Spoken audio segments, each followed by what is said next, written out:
আওয়ামী লীগ নিষিদ্ধকরণের যে প্রক্রিয়াটা বা যে আওয়াজটা যদি আমি বলি, যে আওয়াজটা তারা দিচ্ছে, এটার রাজনৈতিক সংকটগুলা সামনে কি দেখছেন আপনি? যদি এরকম কিছু তারা করবার চেষ্টা করে, সেই ক্ষেত্রে বাংলাদেশের রাজনৈতিক যে পরিস্থিতি সেটা কোন দিকে যাওয়ার সম্ভাবনা রয়েছে? আম ধন্যবাদ। আমি যদি ছোট ছোট করে বলি, ইতিমধ্যেই সহ-আলোচক নিজু মজুমদার পুরো বিষয়টি চমৎকার ভাবে আলোচনা করেছেন। স্পষ্টত এটি একটি বেআইনি ভাবে এটি করা হয়েছে। আমাদের এই অধ্যাদেশের মাধ্যমে করা হয়েছে এবং কোন এই যেই সরকার ক্ষমতায় ছিল তারা অবৈধভাবে ক্ষমতায়িত হয়েছিল এবং যে অধ্যাদেশ আইনে পরিণত হয়নি, গেজেট আকারে প্রকাশিত হয়নি, তার আগেই সেই সিদ্ধান্তের প্রয়োগ করা হয়েছে যে আওয়ামী লীগের কার্যক্রম নিষিদ্ধ। এবং দ্বিতীয় যে বিষয়টি ইতিমধ্যে উল্লেখিত হয়েছে যে তাদের আইনের মধ্যে উল্লেখ আছে যে বিচার শেষ না হওয়া পর্যন্ত নিষিদ্ধ থাকবে, কার্যক্রম নিষিদ্ধ থাকবে। তো এটি তো প্রমাণিত হওয়া, বিচারিক ভাবে যেটি প্রমাণিত হয়নি, এটি তাদের আইনি ভাষার মধ্যেই কিন্তু এটি উল্লেখ করা আছে। তৃতীয় বিষয় হচ্ছে যে কোনো আইনের মধ্যে যদি কখনো করা হয়ে থাকে, এটি তো সম্পূর্ণভাবেই বেআইনি। এটা আমাদের সংবিধানে আমাদের যে মত প্রকাশ করার স্বাধীনতা, সংগঠন করার স্বাধীনতা, গণতান্ত্রিক অধিকার, প্রতিবাদ করার অধিকার, সমাবেশ করার অধিকার, এটি তো সুস্পষ্টভাবে মৌলিক অধিকার, সাংবিধানিক অধিকার, নাগরিক অধিকারের লঙ্ঘন।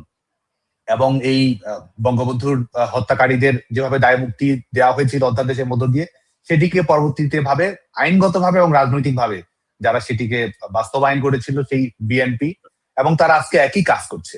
আজকে তারা একইভাবেই আওয়ামী লীগের উপর যে অবৈধ নিষেধাজ্ঞা দিয়ে দেওয়া হয়েছে সেই অধ্যাদেশকে তারা আইনগত অনুমোদন দিতে যাচ্ছে। আরেকটি হচ্ছে যে এগুলো দিয়ে এই বিএনপি সরকার সবসময় তাদের দলটিকে যেভাবে তারা তাদের দলের মার্কেটিং ভ্যালু তারা অ্যাড করার চেষ্টা করে, যে দলটি হচ্ছে বহুদলীয় গণতন্ত্রে বিশ্বাস করে। আরেকটি হচ্ছে তারা গণতান্ত্রিক প্রক্রিয়ায় বিশ্বাস করে। গণতন্ত্র বলতে এদের সবসময় মুখে সবসময় এরা ফেনা তুলে রাখতো, উঠতে বসতে মাইকের পেতেই এখানে যেখানে সেখানে সবসময় গণতন্ত্র গণতন্ত্র কথা বলতো। এবং আজকে তারা সেই গণতন্ত্রের অ্যাম্বাসেডররা আজকে কি করছে, তারা যে রাষ্ট্রটা হাতে পেলে তারা যে গণতন্ত্রের প্রতি কতটুকু কমিটেড থাকে এবং রাষ্ট্রকে কি গণতন্ত্র উপহার দেয়। এর আগে গ্রেনেডের গণতন্ত্র আমরা দেখেছি, এখন এই নিষেধাজ্ঞার খড়গহস্ত তারা আওয়ামী লীগের উপর করছে। এবং এটার মাধ্যমে তারা যে বহুদলীয় গণতন্ত্রের ধ্যান ধারণা, একটা গণতান্ত্রিক প্রক্রিয়া, একটা ইনক্লুসিভ সমাজ ব্যবস্থায় বিশ্বাস করে, এসব যে শুধুমাত্র তাদের লিপ সার্ভিস দেওয়ার জন্য। এবং বর্তমানে যিনি সরকার প্রধান আছেন একই কাজ করছেন। আপনি দেখবেন যে নিজে তিনি বলছেন এখানে আমাদের আসলে ওয়াজ নসিহত করার প্রয়োজন নাই। নিজে বিদেশি গণমাধ্যমে বলার সময় বলছেন যে কোন রাজনৈতিক দলকে নিষেধাজ্ঞা করা যায় না, যদি নিষেধাজ্ঞা দেই তাহলে সেটা তো আমার উপর আসতে পারে। তো আপনি যদি সেটি বিশ্বাস করেন তো সেটার প্রতিফলন কই, সেটার প্রতিফলনটা কোথায়?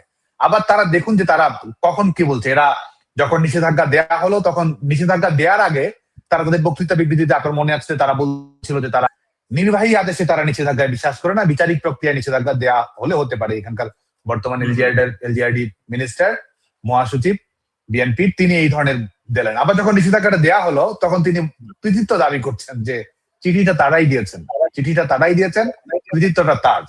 এবং পরবর্তীতে আবার দেখবেন যে বিভিন্ন সময় বিভিন্ন ধরনের রেটরিক তারা উৎপাদন করেন যে সংসদটা কিরকম, এখানে একটা তো আছেই, ঘাটতি আছেই, এক বড় একটা দল বাইরে। আবার তারা দেখবেন যে এখানে কালকে পিঠ চাপিয়ে এই হাততালি দিয়ে দিয়ে সংসদ ভবনের বেঞ্চের উপরে তারা আওয়ামী লীগের নিষেধাজ্ঞার যে অধ্যাদেশ, বেআইনি অধ্যাদেশ, সেটিকে তারা অনুমোদন দিচ্ছে। তো এটির মাধ্যমে আসলে তাদের সমস্ত মুখোশী উন্মোচিত হয়ে যাচ্ছে। এটি একটি দিক। আরেকটি দিক হচ্ছে যে এটি কেন করছে, যদি একটা হচ্ছে যে তারা এই গণতান্ত্রিক প্রক্রিয়ায় আসলে গণতন্ত্র নয়, ক্ষমতাটা তাদের কাছে মূল্যবান, রাষ্ট্রযন্ত্রটা দখল করাটা হচ্ছে তাদের কাছে মূল্যবান। এবং যেটার মাধ্যমে আজকে যখন বিশেষ করে আমাদের এই 2006 পরবর্তী বাংলাদেশে যখন 111 কিংবা এর আগে অনির্বাচিত তত্ত্বাবধায়ক সরকার 2 বছর ধরে থাকা, এবং সেটার প্রেক্ষাপট কিন্তু তারাই ধ্বংস করেছিল। যখন যে চুক্তিটি হয়েছিল রাজনৈতিক দলগুলোর মধ্যে, সেটি যখন তারা লঙ্ঘন ঘটিয়ে তত্ত্বাবধায়ক সরকারের যে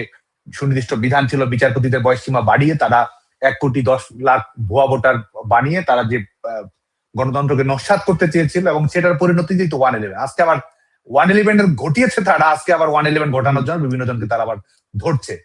এই হচ্ছে যে এদের বাস্তবতা। এবং আমি মনে করি যে সবচেয়ে বড় কারণ যদি বলি, যে তারা যেটি মনে করছে তারাও আসলে বোকার স্বর্গেই আছে। তারা মনে করছে যে এভাবেই সবকিছু চলবে। সবচেয়ে বড় কারণ হচ্ছে তারা জানে যে জনমত আওয়ামী লীগের দিকে। আওয়ামী লীগ গণতান্ত্রিক প্রক্রিয়ার মধ্য দিয়ে জনগণের কাছে জনগণের স্বাভাবিক রাজনৈতিক কর্মকাণ্ড যদি পরিচালনা করে, তাহলে হচ্ছে যে আওয়ামী লীগ জনমতকে প্রভাবিত করতে পারবে, রাজনৈতিক আন্দোলন শক্তিশালী করতে পারবে এবং নিয়মতান্ত্রিক প্রক্রিয়ায়, শান্তিপূর্ণ প্রক্রিয়ায়, সংসদীয় প্রক্রিয়া এবং নির্বাচনী প্রক্রিয়ায় আওয়ামী লীগ রাষ্ট্র ক্ষমতার দায়িত্ব গ্রহণ করবে। এবং আমার কাছে বিশেষ করে মনে হয় আওয়ামী লীগ সভাপতি বঙ্গবন্ধু কন্যা দেশরত্ন শেখ হাসিনা বিশেষ করে যখন স্থানীয় সরকার নির্বাচন সামনে রেখে প্রস্তুতির কথা বলেছেন, তখনই তারা আসলে তাদের তারা বুঝে গেছে তারা কি হতে যাচ্ছে। এবং এই আওয়ামী লীগকে তারা বাইরে রেখে স্থানীয় সরকার নির্বাচনগুলো একতরফা ভাবে করতে চায় এবং ভবিষ্যতেও, কারণ তারা জানে যে আওয়ামী লীগ যদি নির্বাচনে অংশগ্রহণ করে, আওয়ামী লীগ যদি ন্যূনতম আমি আবারও বলছি ন্যূনতম নিরপেক্ষ পরিবেশ পায় ভোটে অংশগ্রহণ করার, সমস্ত প্রতিকূলতা, সমস্ত বাধা বিপত্তি, সমস্ত ষড়যন্ত্র, সমস্ত কিছুকে নস্যাৎ করে দিয়ে আওয়ামী লীগ রাষ্ট্র ক্ষমতায় আসীন হবে। আওয়ামী লীগ জনগণের ম্যান্ডেট প্রাপ্ত হবে এবং যে কারণে তারা আওয়ামী লীগকে এই খেলায় যেন অংশগ্রহণ না করতে পারে, আওয়ামী লীগ যেন গণতান্ত্রিক প্রক্রিয়ায় অংশগ্রহণ না করতে পারে, তার মানে মোটা দাগে জনগণ যেন তার রায় প্রদান করতে না পারে। কারণ জনগণ রায় প্রদান করলে কি করতে পারে এটা তারা জানে না, এটা মনে করার কোনো কারণ নেই। এটা তারা জানে বলেই কিন্তু আওয়ামী লীগকে তারা ফ্যাসিস্ট বলছে, আওয়ামী লীগকে জনগণের কাছে পর্যুদস্ত বলছে, আওয়ামী লীগ জনগণের কাছে প্রত্যাখ্যাত বলছে, আবার আওয়ামী লীগকে নির্বাচনে অংশগ্রহণ করতে দিচ্ছে না। তো ঠিক এই একই কারণে, এই রাজনৈতিক কারণে তারা এটি করছে। আর আপনি যদি বলেন এটার প্রভাব কি, এক হচ্ছে যে আওয়ামী লীগ একটি হচ্ছে যে আরেকটি বিষয় আমি একটু ছোট্ট করে সংযোজন করি, সেটা হচ্ছে যে অনেক সময় আমাদের আলাপ আলোচনা এভাবে আসছে যে এটা তো বিএনপির বদান্যতার কোনো বিষয় না যে আওয়ামী লীগের কাছ থেকে নিষেধাজ্ঞা প্রত্যাহার করতে হবে। এটা আওয়ামী লীগের অধিকার, আওয়ামী লীগের উপর অবিচার করা হচ্ছে, আওয়ামী লীগের উপর জুলুম করা হচ্ছে। এবং এতদিন যে করা হয়েছে, এই 5 আগস্ট পরবর্তী সময় থেকে আওয়ামী লীগ তো এক ধরনের নিষেধাজ্ঞার মধ্য দিয়ে আছে এবং পরবর্তীতে 2025 সালের মে মাসের পর থেকে তো এই সন্ত্রাস বিরোধী আইনের একটা অবৈধভাবে সংশোধন করে আওয়ামী লীগের উপর অবৈধভাবে প্রয়োগ করা হয়েছে। তো এই যে তারা এই নিষেধাজ্ঞাটা দিয়ে তারা এই এক ধরনের আপনি দেখবেন যে বিভিন্ন আলাপ আলোচনা এটি আসছে, যেন প্রত্যাশা করা হচ্ছে, যেন আহ্বান জানানো হচ্ছে। এটা আহ্বান জানানোর কিছু নেই। আওয়ামী লীগের এটি অধিকার, এটি বাংলাদেশের রাষ্ট্রীয় আইনের, সংবিধানের আইন লঙ্ঘন। বরং নিষেধাজ্ঞা প্রত্যাহার করা হোক বা না হোক, জনগণ তার কাজ সময় মতো করে নেবে। বরং এতদিন আওয়ামী লীগকে যে কার্যক্রম চালাতে দেওয়া হয়নি, আওয়ামী লীগের উপর নিষেধাজ্ঞা দেওয়া হয়েছে, জুলুম করা হয়েছে, আইনের সমান আশ্রয় লাভের অধিকার থেকে বঞ্চিত করা হয়েছে, এর জবাব সবাইকে দিতে হবে। যারা এটির সঙ্গে সম্পৃক্ত, এটি মনে করার কোনো কারণ নেই যে এর দায় এই দখলদার ইউনূস সরকারকে নিতে হবে, বিএনপি জামায়াতকে নিতে হবে এবং বর্তমান বিএনপি সরকার তারা যেহেতু এটা আইনগত রাজনৈতিক ভাবে দিচ্ছে তাকে করতে হবে। আর এটি রাজনৈতিক ফলাফলের কথা যদি বলি, এটা রাজনৈতিক মূল্যও আছে। আজকে আপনি যখন নিষেধাজ্ঞা আরোপ করবেন, আপনি জবরদস্তি করে ক্ষমতা দখল করে রাখবেন, কতদিন রাখবেন? ক্ষমতার হাত বদল হবে এবং একই সিদ্ধান্ত যদি আপনার উপরে যায়, তো আজকে যারা বিএনপি করছে, আজকে যারা ছাত্রদল করছে, ভবিষ্যতে তাদের কি হবে? প্রশ্নটি তো আসছে। তো তার মানে কি আমরা যে সাইকেলের মধ্যে আছি এটি চক্রাকারে আবর্তিত হতেই থাকবে? এটি ভবিষ্যতের রাজনীতির জন্য কিন্তু বাস্তবতা হচ্ছে যে অনিবার্য পরিণতি, আমরা চাই বা না চাই অনেকের জন্যই তো অপেক্ষা করবে। তো সেই কারণে কিন্তু এটা ভবিষ্যতের জন্য কোনো ইতিবাচক বার্তা বহন করছে না এবং এটা রাজনৈতিক এবং আইনগত যে মূল্য সেটা সবাইকে চুকাতে হবে। তো সে কারণেই আমি এবং আরেকটা হচ্ছে যে নিষেধাজ্ঞা যদি তারা আমি শেষ করছি এক লাইনে, সেটা নিষেধাজ্ঞা তো তারা দিয়েই দিচ্ছে। আমি মনে করি যে আওয়ামী লীগের প্রতি মানুষের সমর্থন যেভাবে বাড়ছে, বিশেষ করে জনগণের সমর্থন এবং এখানকার কর্মীদের সাহসিকতার সঙ্গে লড়াই, এটির মাধ্যমে এই কাগজে নিষেধাজ্ঞার কোনো বাস্তবতা থাকবে না। সময়, আন্দোলন, লড়াই, সংগ্রাম, স্মৃতি এবং ভবিষ্যৎ নিয়ে প্রত্যাশা, এটির আঙ্গিকে সময়ের সঙ্গে সঙ্গে এই কাগজে নিষেধাজ্ঞা আসলে গুরুত্ব হারাবে এবং স্বয়ংক্রিয়ভাবে মানুষের সমর্থন নিয়েই আওয়ামী লীগ ঘুরে দাঁড়াবে। আপনার বিষয়ে যাই, একদম আপনার যে সাংগঠনিক প্রক্রিয়া, কয়েকদিন যাবতীয় কথা হচ্ছে চারদিকে কমিটি দেওয়া নিয়ে, এবং এটা নিয়ে ধরেন তৃণমূলের অনেকের সঙ্গে কথা হয়, অনেক ধরনের ফিডব্যাক পাই। আপনি কিছু মনে করবেন না, হয়তো অপ্রিয় হলে কয়েকটা প্রশ্ন আপনাকে করবো আমি, যেগুলো আপনারই কর্মীদের প্রশ্ন, যারা আপনাকে তাদের নেতা হিসেবে মানেন এবং তারা জানতে চান এই প্রশ্ন উত্তরগুলো। কমিটিটা কবে নাগাদ হচ্ছে বা এটার প্রক্রিয়াটা নিয়ে কি ভাবছেন? মানে কমিটি হবে অনেকে শুনছে, এর আগে আমরা বুয়েটের কমিটির ব্যাপারটা দেখলাম, তারপর আবার অনেকে স্থগিত দেখলাম। এটার জায়গাটা একটু ক্লিয়ার করবেন। আরেকটা প্রশ্নের সঙ্গে যুক্ত করে দিচ্ছি আমি এটার সঙ্গে, সেটা হচ্ছে গিয়ে কমিটিতে কারা প্রাধান্য পাবে পদের জায়গায়? প্রত্যেকেই তার জায়গা থেকে লড়াই করছে কিন্তু পদ একটা সম্মান, একটা তার কি বলে তার যে ত্যাগ সেটার একটা স্বীকৃতি। সেই স্বীকৃতিটুকু নিশ্চয়ই সবাই চায়, যারা ত্যাগী কাজ করছেন তৃণমূলে। পদটা কি এবার নিরাপদে যারা দেশের বাইরে রয়েছেন তাদেরকে প্রাধান্য দেওয়া হবে? নাকি তৃণমূলে মানে একদম বাংলাদেশের মাঠে থেকে যারা লড়াই করছেন, আজকে মানে বাংলাদেশ আওয়ামী লীগকে রক্ষা করার জন্য ছাত্রলীগের আ আ যারা কর্মী তাদেরকে প্রাধান্য দেওয়া হবে? প্রাধান্য কারা পাবে?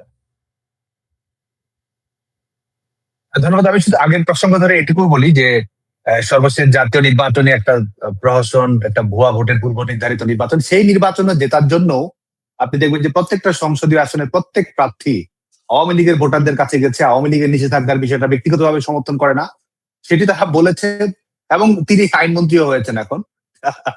তো ভোট চাইতে লজ্জা লাগে না, আওয়ামী লীগের কর্মীদের কাছে নিষেধাজ্ঞা সমর্থন করে না, এটা হওয়া উচিত নয়, এটির জন্য আমি ফাইট করেছি, এটি বলতে কার্পণ্য হয় না। এখন আবার তারা এই নিষেধাজ্ঞা তারা আহ, নাটকটা তারা করছে। তো আপনি যে আমাদের সংগঠনের বিষয়টি যেটি বললেন যে আমাদের কমিটি গঠন প্রক্রিয়া, কর্মীদের যে প্রশ্নটি, আমিও আসলে শেষ পর্যন্ত আমি একজন কর্মী, তবে আমি সংগঠনের দায়িত্বে আছি। আহ, তো সেই জায়গা থেকে আমি যেটি আমরা এটি নিয়ে কাজ করছি, বিশেষ করে আমাদের অগ্রাধিকার ভিত্তিতে আমাদের যেসব জায়গায় কমিটি নেই, আমাদের জেলা মহানগর বিশ্ববিদ্যালয়গুলোতে যেসব জায়গায় বর্তমানে কোনো সাংগঠনিক কাঠামো বিদ্যমান নেই, কর্মী সভা হয়েছে কমিটি হয়নি, সম্মেলন হয়েছে কমিটি হয়নি, কিংবা দীর্ঘ সময় ধরে সাংগঠনিক কমিটি গঠন করা হয়নি, সেগুলো অগ্রাধিকারের ভিত্তিতে আমরা মিটিং করছি, আলোচনা করছি। আজকেও মিটিং হয়েছে, আপনার সঙ্গে মিটিং শেষ হওয়ার পরেও আমাদের কয়েকটি জেলা নিয়ে আলোচনা আছে, সেখানকার কর্মী, প্রার্থী, সংশ্লিষ্ট সবার সঙ্গে আলাপ আলোচনার ভিত্তিতে আমরা কাজ করছি। আশা করছি, আমি জানি যে প্রক্রিয়াটা স্লো হয়ে গেছে, আরো আগে হলে ভালো হতো, কিংবা আমরা চেষ্টা করছি যে এগুলো দ্রুততার সঙ্গে ঘোষণা করার। এবং এই বিশেষ করে এই এই এপ্রিল মাস থেকে শুরু হয়ে এই আমাদের সাংগঠনিক কমিটি গঠন প্রক্রিয়ার গতিটি অনেক বেশি বৃদ্ধি পাবে। সকল পর্যায়ে, দেশে বিদেশে, আন্তর্জাতিক ইউনিটগুলোর ক্ষেত্রে, শিক্ষা প্রতিষ্ঠান, সকল কমিটি পূর্ণাঙ্গ করা, নতুন কমিটি দেওয়া, কমিটি গঠনের জন্য তারিখ ঘোষণা করা, নতুন করে জীবন বৃত্তান্ত নেওয়া, কিংবা অনলাইনে যেটাই আয়োজন করা সম্ভব হোক না কেন, সভা কাউন্সিল যেটা হোক না কেন, সেগুলো আয়োজন করার চেষ্টা চলছে। আমরা আশা করি যে আমরা এটার ফলাফল আমরা দেখতে পাবো। তো এই কমিটি গঠন প্রক্রিয়াটা চলতে থাকবে। আরেকটি হচ্ছে যে আমি এই আলোচনাটি আমরা অনেকবার নিয়ে আসার চেষ্টা করছি। আমি যেহেতু আজকে আপনি আলোচনাটি আনলেন, সেটা এই জায়গা থেকে আমি ছোট্ট করে শুধু এটুকু বলতে চাই যে আমরা সংগঠনটা যেভাবে পরিচালিত করা প্রয়োজন, বা বাংলাদেশ ছাত্রলীগের যে সম্ভাবনাটা আছে, সেটা যদি পূর্ণাঙ্গ বিকাশ আমরা চাই, কিংবা সংগঠনের যে সমস্যাগুলো আছে সেই সমস্যাগুলো থেকে যদি আমরা নিজেদেরকে মুক্ত করতে চাই সংগঠনকে, তাহলে আমাদের মৌলিক কিছু পরিবর্তন নিয়ে আসতে হবে। তো সেই জায়গায় কমিটি গঠন প্রক্রিয়া নিয়ে আমি সুস্পষ্টভাবে বলছি, আমি বলছি না যে এটি এখন থেকে বাস্তবায়িত হবে কিংবা আমরাই বাস্তবায়ন করতে যাচ্ছি। যেহেতু একটা নিষেধাজ্ঞার বাস্তবতা, দেশে দম বন্ধ করা পরিবেশ, স্বাভাবিক কোনো রাজনৈতিক প্রক্রিয়া নেই, যে কারণে হয়তো আমরা সকল কিছু অনুসরণ করতে পারি না, পারবো না। কিন্তু আলটিমেটলি বাংলাদেশ ছাত্রলীগের যেটি বাস্তবায়ন করতে হবে সেটি হচ্ছে যে কমিটি গঠন প্রক্রিয়াটি সংশ্লিষ্ট সাংগঠনিক ইউনিটের মাধ্যমে নির্ধারিত হতে হবে। বাংলাদেশ ছাত্রলীগের কমিটি গঠন প্রক্রিয়া যখন সভাপতি, সাধারণ সম্পাদক নির্ভর হয়ে যায়, তখন কিন্তু দেখা যায় যে আমার সময় হচ্ছে কিনা, আমি কবে এটা ঘোষণা করব, আমার অগ্রাধিকার আছে কিনা আছে, এভাবে কিন্তু একটা লাখো নেতাকর্মীর একটা সংগঠন, এটার ওয়ার্ক প্ল্যান এভাবে হতে পারে না, এভাবে এটা ফাংশন করতে পারে না, এভাবে কিন্তু রাইট টাইমে আপনি ডেলিভারি দিতে পারবেন না। এবং একটা সংগঠনের, ধরুন একটা জেলা, একটা দূরবর্তী জেলা, একটা মহানগর, একটা বিশ্ববিদ্যালয়, একটি হচ্ছে যে এটা এই সংগঠনের নেতৃত্ব নির্বাচন, এটি কেন শুধুমাত্র আমার ব্যক্তিগত বিবেচনা, আমার প্রজ্ঞা কিংবা আমার সিদ্ধান্ত গ্রহণ প্রক্রিয়ার উপর নির্ভর করবে। আজকে যখন আমরা বলি যে এভাবে কিন্তু সম্ভব নয়, এবং আরেকটু হচ্ছে জবাবদিহিতা নিশ্চিত করা, জবাবদিহিতা আপনি নিশ্চিত করতে পারবেন না। যখন আমি বাংলাদেশ ছাত্রলীগের সভাপতি হয়ে যখন আমি আরোপিত সিদ্ধান্ত প্রয়োগ করব, তখন কিন্তু মাঠ পর্যায়ে একটা সংগঠনকে ফাংশন করার জন্য, ইনক্লুসিভ করার জন্য, সমন্বিত সিদ্ধান্ত গ্রহণ প্রক্রিয়া বাস্তবায়ন করার জন্য, কিংবা সাংগঠনিক সংস্কৃতি সেটি ডেভেলপ করার জন্য কিন্তু আমরা সেই প্রত্যাশিত জায়গাটায় যেতে পারবো না। তো যে কারণে আমরা যদি বাংলাদেশে, আমাদের বর্তমানে আমাদের সাংগঠনিক কাঠামো আছে 128টা, আমাদের মেয়াদ আপনি দেখুন যে 128টা সাংগঠনিক ইউনিট, মানে আমাদের বাংলাদেশ ছাত্রলীগের আওতাধীন সরাসরি সাংগঠনিক ইউনিট, যেগুলো জেলা, মহানগর, বিশ্ববিদ্যালয় এবং কিছু ঐতিহ্যবাহী কলেজ, বিশেষ করে ঢাকার, সেগুলো আছে। এখন এই 128টা ইউনিট, সেখানে আপনার প্রত্যেক বছর আমাদের গঠনতন্ত্র অনুযায়ী এক বছর মেয়াদে কমিটি হওয়া উচিত। এখন এটি হচ্ছে না কেন? এই যে সংগঠনের নিয়মিত কমিটি না হওয়া, স্থবিরতা, ভালো নেতৃত্ব না আসা, কিংবা সংগঠনে দীর্ঘ সময় ধরে পরিশ্রম করছে কিন্তু নেতৃত্বে আসতে পারছে না। এই যে প্রক্রিয়াটা তৈরি হচ্ছে, এগুলো সমাধান যদি আমরা করতে চাই, এই সমস্যাগুলো কিন্তু থেকেই যাবে। হয়তো আমরা এগুলোকে মানে এক ধরনের এটাকে বলা যায় যে সমস্যার ম্যানেজমেন্ট আমরা করছি, সমস্যা থেকে আহ, পরিত্রাণ পাওয়ার কোন রাস্তাটা আমরা আসলে নির্ধারণ করছি না। সেই রাস্তাটা আসলে নির্ধারণ করতে হবে। আজকে যদি 128টা ইউনিটের, ধরুন ঢাকা বিশ্ববিদ্যালয়, ধরুন কক্সেস বাজারে, ধরুন রাঙ্গামাটি বিজ্ঞান এবং প্রযুক্তি বিশ্ববিদ্যালয়, ধরুন বাংলাদেশ প্রকৌশল বিশ্ববিদ্যালয়, ছাত্রলীগের কেন্দ্রীয় নির্বাহী সংসদ কিংবা সভাপতি সাধারণ সম্পাদক, আমরা নিয়ম সঠিকভাবে প্রয়োগ হচ্ছে কিনা, কোনো ব্যত্যয় থাকছে কিনা, গঠনতন্ত্র অনুসরণ করা হচ্ছে কিনা, সেসব দেখভাল করা, সেসব মনিটর করা, কর্মসূচিগুলো বাস্তবায়ন করা, আহ এই প্রক্রিয়ার মধ্য দিয়ে কিন্তু আমাদের ক্ষমতাও কিন্তু একটা প্রক্রিয়া নিয়মের আওতায় আসা উচিত। কিন্তু আজকে কিন্তু সেটি হচ্ছে না। তো যেটা দেখা যায় যে আজকে যখন আপনি সেই নিয়মটা অনুসরণ করবেন, ধরুন বাংলাদেশ প্রকৌশল বিশ্ববিদ্যালয়ে আমাদের 30 জন কর্মী আছে, ধরুন ঢাকা বিশ্ববিদ্যালয়ে আমাদের ধরুন সংখ্যার খাতিরে ধরছি যে 1000 জন কর্মী আছে। তো সেখান থেকে যদি আমরা যারা মূল সংগঠক, যারা বিশ্ববিদ্যালয় কমিটিতে আছে, আমাদের ইউনিট গুলোর নেতৃত্বে আছে, সেসব থেকে আমাদের গঠনতন্ত্রে যেটা উল্লেখ করা আছে, সেসব কাউন্সিলর বৃন্দ বা যারা নির্বাচক মন্ডলী, তারা বছরে একটা নির্ধারিত সময় আপনি পরীক্ষা দেন, বছরে একটা নির্ধারিত সময় আপনি কাজ করেন, 4 বছর পর ফিফা ওয়ার্ল্ড কাপ হয়, সবকিছু তো নিয়ম আছে। তো সংগঠনে যদি সেই নিয়মটা আমরা অ্যাপ্লাই করি, তাহলে কিন্তু দেখা যাবে যে সেই 30 জন কাউন্সিলর মিলে, সেই 100 জন কাউন্সিলর মিলে তারা আলাপ আলোচনা করে প্রার্থী সেখানে থাকতে তারা সেখানে নির্বাচনটা করছে। কারণ সংগঠনটা কিভাবে পরিচালিত হবে এটা তো কর্মীরা ভালো জানে। এবং সেখানে কিন্তু গণতান্ত্রিক প্রক্রিয়া যখন কমিটিটি গঠন হবে, তখন আপনার সমস্যাগুলো কোন কোন সমস্যা থেকে আপনি মুক্তি পাচ্ছেন। এক হচ্ছে আপনি গঠনতন্ত্র অনুসরণ করছেন, 2 হচ্ছে যখন নির্বাচক মন্ডলীর মাধ্যমে, কাউন্সিলরদের মাধ্যমে কিংবা অধস্তন ইউনিটের নেতৃবৃন্দের মাধ্যমে আপনি নেতৃত্বে আসছেন, তখন কিন্তু আপনাকে যাচাই বাছাই করা, আপনার লিডারশিপ কোয়ালিটি মূল্যায়ন করা, আপনার দলের প্রতি এই বিষয়গুলো যাচাই বাছাই করার মাধ্যমে বেটার লিডারশিপ তৈরি করার সুযোগটা আপনার থাকছে।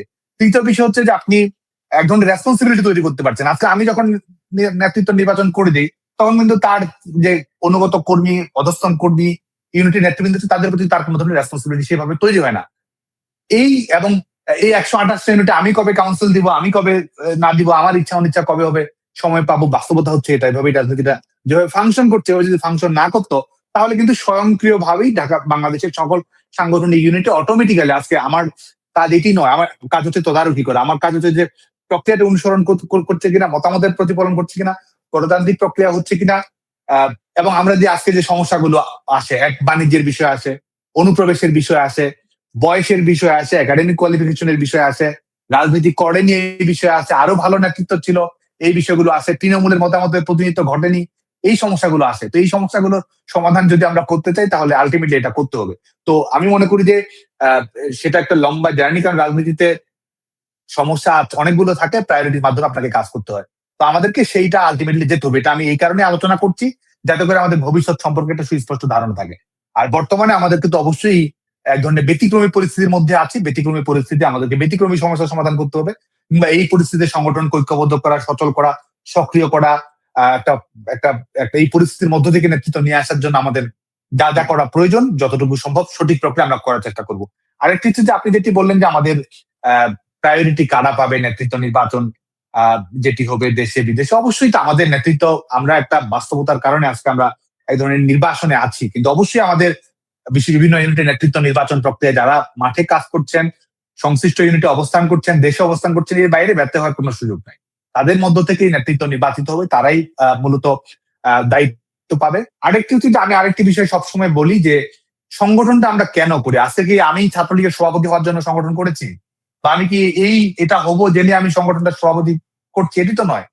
এটা এভাবে কিন্তু রাজনৈতিক হয়ও না, আপনি পূরণ করতে পারবেন না, কিংবা আপনি যে আদর্শের কথা বলছেন, যে ধরনের সমাজ চান, রাষ্ট্র চান, সেটাও কিন্তু আপনি বাস্তবায়ন করতে পারবেন। সংগঠনটা আমি কেন করি?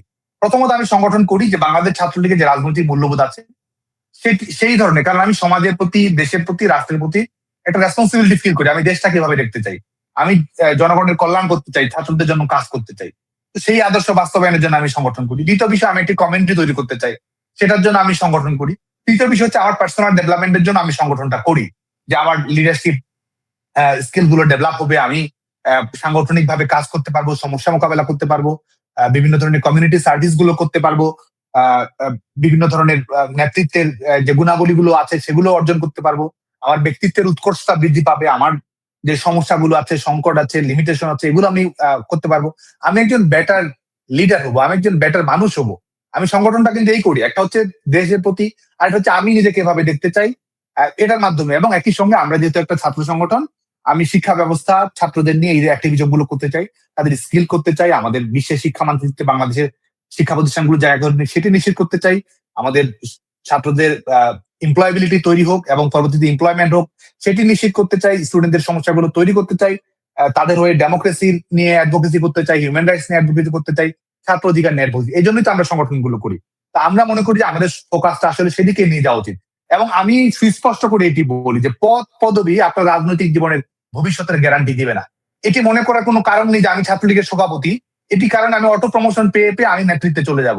এবং এটা আশা করাও ভুল। কেন? আজকে হয়তো আমি সংগঠনের দায়িত্ব পালন করছি, আমাকে সব সময় নিজেকে প্রমাণ দিতে হবে, আমাকে সবসময় নিজেকে প্রাসঙ্গিক থাকতে হবে, আমাকে সবসময় ডেলিভারি দিতে হবে, এবং এটির মাধ্যমে আমি এই রাজনৈতিক পথরেখাটা আমি আমার অব্যাহত রাখবো। তো যে কারণে আমি ছাত্রলীগের কর্মীদেরকে আহ্বান জানাবো যে অবশ্যই আমাদের সাংগঠনিক নেতৃত্বের বিষয়টি গুরুত্বপূর্ণ, অবশ্যই তারা আমাদের গুরুত্বপূর্ণ ভূমিকা পালন করে এবং তারা ভবিষ্যতে দেশ সমাজ রাজনীতিকে অনেক কিছু তারা দেবে। কিন্তু আমাদেরকে মনে রাখতে হবে যে আমরা নিজেরা যদি আলোকিত মানুষ হতে পারি, নিজেরা যদি নিজেকে সেভাবে গড়ে তুলতে পারি, তাহলে কিন্তু আমি ভবিষ্যতের জন্য নিজেকে আরো ভালোভাবে প্রস্তুত করতে পারি। আমি ছাত্রলীগের সভাপতি হয়েছি, কিন্তু আমি নিজের সংগঠনটা এভাবেই করেছি। আমি হয়তো ব্যর্থ হতে পারি, আমার হয়তো ভুল থাকতে পারে, ত্রুটি থাকতে পারে, কিন্তু আমি সংগঠনটা করেছি সংগঠনটা ভালোবেসে, এবং আমি বিশ্বাস করি যে ছাত্রলীগের কর্মীরা কম বেশি সেটাই করে। তো আমি সেই ফোকাসটা যেন থাকে। আর আমরা অবশ্যই লিডারশিপ, যেহেতু সংগঠনের লিডারশিপ অনেক গুরুত্বপূর্ণ, এবং বাংলাদেশের সমাজ রাজনৈতিক বাস্তবতায় এখানে নেতৃত্বের, যেহেতু এখানে প্রতিষ্ঠানগুলো সেভাবে ডেভেলপ করেনি এখনো, গণতান্ত্রিক সংস্কৃতি প্রত্যাশিত মাত্রায় ডেভেলপ করেনি, তো সেই জায়গায় নেতৃত্বের ভূমিকাটা আমি মনে করি যে বর্তমানে অনেক বেশি। তো এটাকে আমরা অবশ্যই গুরুত্ব দেই, এবং সেই জায়গা থেকে আমরা যেন বেটার লিডার চুজ করতে পারি, সেটা আমাদের অগ্রাধিকারের তালিকায় আছে। এবং যেহেতু আমাদের বর্তমান সময়ে আমাদের যেটা প্রায়োরিটি, যে গুণাবলীগুলো আমরা চাই, সাহস দেখতে চাই, লড়াই দেখতে চাই, সবাইকে ঐক্যবদ্ধ রাখতেছে সেটা আমরা দেখতে চাই, আন্দোলন সময় প্রস্তুত করতেছে সেটা আমরা দেখতে চাই, শিক্ষার্থীদের সমর্থন আদায় করতে পারতেছে, সোশ্যাল মিডিয়ায় ভূমিকা রাখতে পারছে, এই বিষয়গুলো দেখতে চাই। এবং অলরেডি পারফর্ম করেছে, নিজেকে সেই প্রমাণ করেছে। এই বিষয়গুলোর আলোকে এটি মনে করার কোনো কারণ নেই যে ছাত্রলীগে কেউ অনিবার্য, আমি অনিবার্য না, কেউ অনিবার্য না।